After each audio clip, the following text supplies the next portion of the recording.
बिस्मिल्लाहिर्रहमानिर्रहीम। ख़त हज़रात, मैं हूँ अख्तर अब्बास और आप सबको मेरा सलाम पहुँचे। ये जो मेरे पस मंज़र में किताबें हैं आज के अहद की, तो ये बहुत बड़ी नेमत है कि आपके पास अगर थोड़ा शौक़ हो, थोड़ा सरमाया हो और अच्छे दोस्त हो तो आप एक अच्छी लाइब्रेरी बना लेते।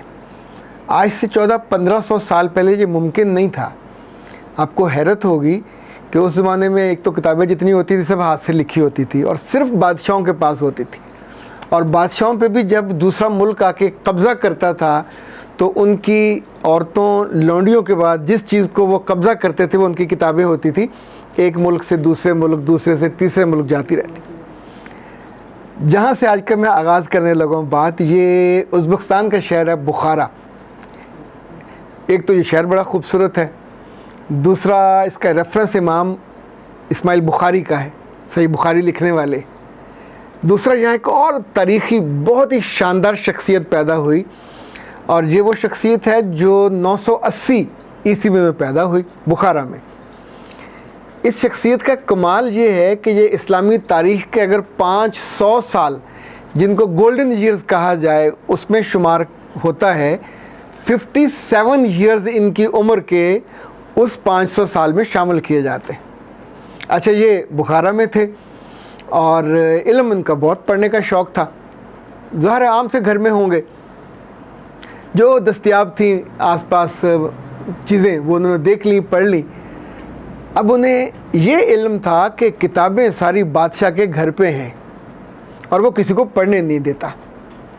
अच्छा, उन्हीं दिनों में ढूंढिया पिटी के बादशाह को दर्द कौलंज है, ये जो बड़ी आंत का दर्द है वो है और वो ठीक नहीं हो रहा। तो जो ठीक करेगा बादशाह उसको इनाम देगा, इनाम में जो वो मांगे बादशाह देगा। मुमकिन है लोगों ने सोचा हो कोई लड़की से शादी हो जाए, कोई गवर्नरशिप मिल जाए, कोई ज़मीन मिल जाए। ज़ाहिर है बंदा इसी तरह की चीज़ें सोचता है। तो इस लड़के ने क्या किया कि एक हकीम के पास पहुंचा, उससे जाके मैदा, ये जो बड़ी आंत है, वो इस सारे को सीखा। अच्छा, सीखते सीखते इतना उसको शौक़ था कि उसमें वो कई सारी बीमारियों को जान गया। 16 साल की उम्र में, यानी 996 ईस्वी में वो बादशाह का नाम भी मुझे कुछ लग रहा है नू बिन मंसूर था। उसके वो दरबार में पहुंचा और जाके कहा कि मैं इलाज करूंगा। तो लोग हंस पड़े। लेकिन वो जो होता है ना जी, जो प्यासा हो उसको दुआ चाहिए और जिसको दर्द हो उसको उस दर्द से अजाला चाहिए। तो उस लड़के को मौका दिया गया और इसने चंद दिनों के अंदर बादशाह का वो मर्द जो किसी के काबू नहीं आ रहा था, अपनी हिकमत से, समझदारी से दूर कर दिया। बादशाह ने पूछा, हाँ भाई बताओ क्या तुम्हें इनाम दिया जाए। तो इसने कहा कि मुझे जो बादशाह का कुतुब खाना है, लाइब्रेरी है, उसकी एक्सेस दे दें। तो बादशाह सोच में पड़ गया, कभी किसी ने ऐसी फरमाइश की नहीं थी। अच्छा, बड़े आदमी अपनी आदतों से, ख्वाहिशों से, पसंद से ही बनते हैं ना, छोटी छोटी चीज़ों से तो इंसान बड़ा नहीं बनता। तो बादशाह ने 3 शर्तें लगाई। तुम्हें 1 साल के लिए इजाज़त होगी, तुम उस दौरान कोई कलम, दवात, कागज़ कुछ लेके अंदर नहीं जाओगे। दूसरा, तुम्हें किसी किताब की कॉपी करने की इजाज़त भी नहीं होगी। 3 शर्तें और 1 साल के लिए बादशाह ने अपना ज़ाती कुतुब खाना उस लड़के के हवाले कर दिया जिसकी उम्र कुल 16 बरस थी। तारीख़ ये कहती है कि इस लड़के ने खाने के और वाशरूम के औकात के अलावा कोई एक लम्हा ज़ाया नहीं किया और 1 बरस के अंदर बादशाह की उस पूरी लाइब्रेरी को ऐसे घोट के पी गया जैसे पीने का हक है। इस लड़के का नाम अगर आप सुनेंगे तो आपको लगेगा कहीं सुना हुआ है। अबू अली सीना इब्न अब्दुल्ला इब्न अल हुसैन बिन अली बिन सीना, और आज की दुनिया से अबू अली सीना या अबू अली सीना के नाम से याद करती है। ये वो लड़का है जिसके बारे में दुनिया में आज भी कहा जाता है कि अगर कोई ईसाई चर्च में दाखिल होता है या कोई मुसलमान किसी मदरसे में दाखिल होता है तो वो एहसानमंद है अबू अली सीना का, क्योंकि इसने इल्म में और फ़लसफ़े में और तिब में इतना काम किया। ये वहाँ से बगदाद चला गया और ये फिर इल्म के पीछे फिरता रहता था। हारून रशीद का जो ज़माना था वो इसने देखा, और हारून रशीद के बाद जब ज़माना बदला तो फिर अगले बादशाह ने इसको धक्का दिया। इस्फ़हान, हमदान, कोई जगह नहीं जहाँ ये ना गए हों।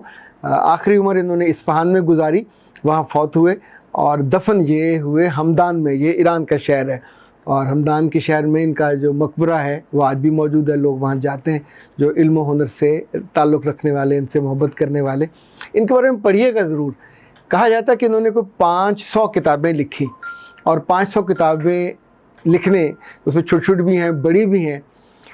इन्होंने जब ये बगदाद पहुँचे तो बगदाद में उस वक्त तो एक ही काम था, अरस्तू पे काम हो रहा था।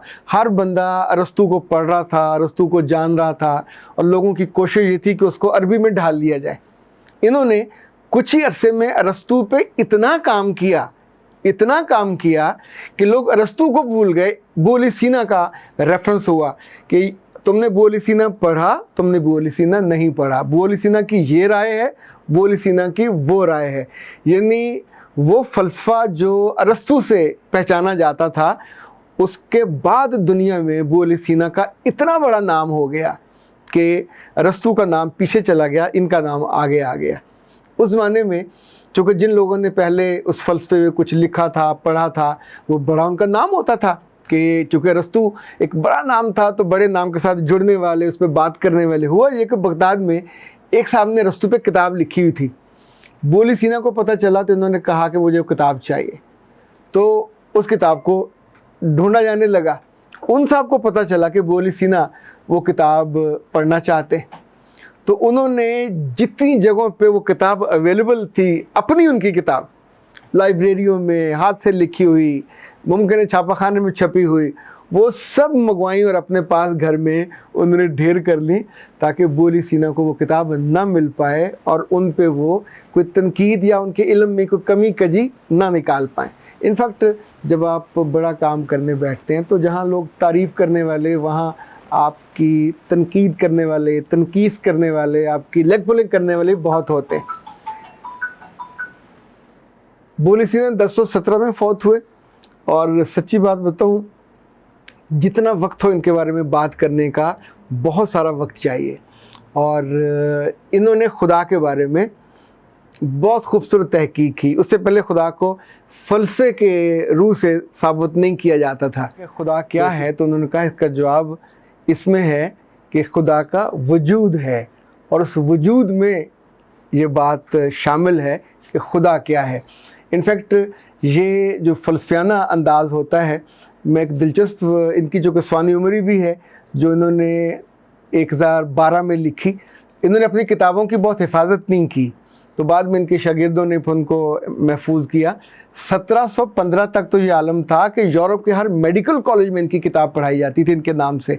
और चूँकि ज़ाहिर है इनके बड़ी डाइवर्सिटी है, और वो इल्म उनको इतने वर्षों के बाद भी ज़िंदा रखे हुए। बात आपके लिए बड़ी दिलचस्प होगी, ज़रा सा सोचिएगा।